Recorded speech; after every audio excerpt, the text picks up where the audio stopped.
So, today I want to talk about something that's been on my mind lately. And I know a lot of farmers can relate to this. It's almost holiday season, right? And you probably expect prices to go up, especially for basic commodities like eggs.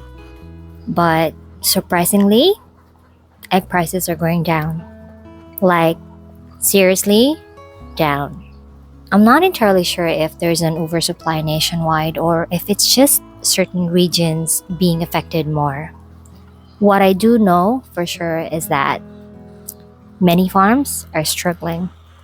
Some are even stopping operations because of how expensive feeds are. And when your feed cost keeps rising but your product price keeps dropping, then where's the balance? I know it gets really tough. And it's a challenging time for both big and small farmers. And honestly, this is one of the reasons why I always advise people. Start small, then slowly work your way up. So many people still don't get this. I've seen it over and over again. They're very excited because they have the capital.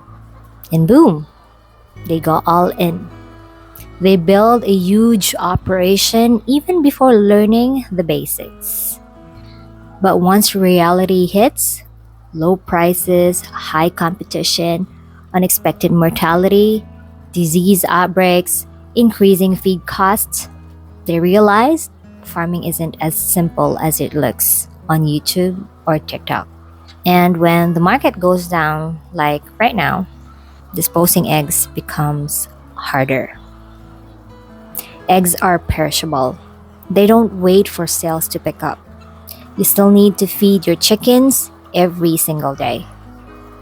So if you can't sell the eggs, then how will you sustain your farm? This is why I always say farming isn't just about passion. It's also about flexibility. You have to learn to bend, adjust, redo your plans, and sometimes completely change directions when things don't go the way you expected.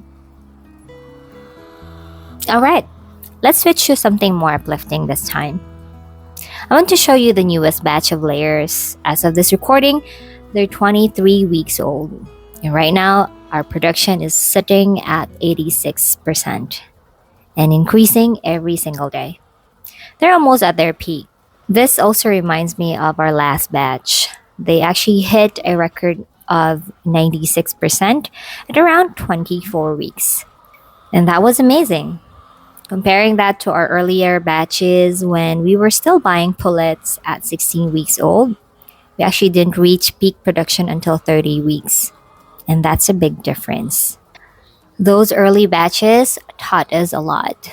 And honestly, some lessons were painful, but they're part of the journey. Now that we know how to properly raise our own chicks from day one, we're already more confident. We can now manage their growth better. We can also monitor the quality. And we can maintain their production for a longer time. Anyhow, some of you might be wondering, why are you alone harvesting today? Well, actually, I assigned two staff to harvest in the other buildings, and then later they'll help me transfer these trays to the carrier, then transport everything to the farmhouse. And speaking of the building, yes, it's getting hotter again after the typhoon. You can probably see the fans in the background. We currently have 3 fans installed here, and this building can hold 1,248 hens. So far, we've only lost 1 bird since the transfer. That's actually a good number considering the stress they went through. Let me talk about a bit about our staff assignments because this is really important. The one in charge of the grower house is not allowed to enter the layer buildings. This is part of our strict biosecurity protocol. That's because diseases can spread so easily in poultry. And sometimes, all it takes is a shoe that stepped in the wrong place. So every time someone leaves the farm and comes back, they must take a full shower, not just a quick rinse, before entering any coop. And I know some people would say it's overkill, but trust me, nothing is more painful than losing an entire flock to disease. So prevention is always cheaper than cure. Right now, we're getting a mix of sizes. We have peewee, pullet, small, and a few mediums already. Most of what we're collecting are small, then medium, then extra small. It's really amazing to watch the progression. One week, they're tiny. The next week, they're medium sized. That's how fast things move at this stage. And soon, just like our older flock, we won't get small eggs anymore. Actually, our 1-year-old layers produce mostly large, XL, and jumbo already. Medium becomes rare. This is why having your flock in cycles is super important. You want to supply all sizes because different customers have different needs, and big buyers prefer consistency. And then in about 3 months, we'll load another batch to replace the older flock. This keeps our production stable and ensures that we can supply continuously without long gaps. So yeah, we're facing a real challenge with egg prices right now. And we're hoping things bounce back because if prices keep dropping, it will be hard for many farmers to survive. Even bigger farms might slow down their growth or delay expansion plans, including us.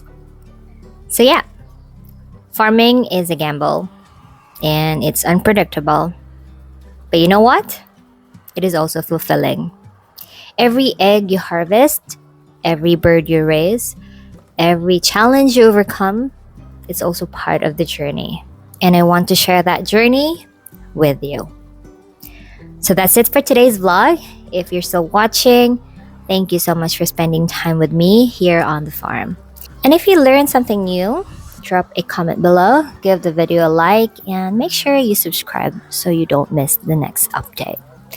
This is a tough season for farmers, but we'll keep going day by day, egg by egg. Thank you for watching, and I'll see you again on the next vlog. Bye for now.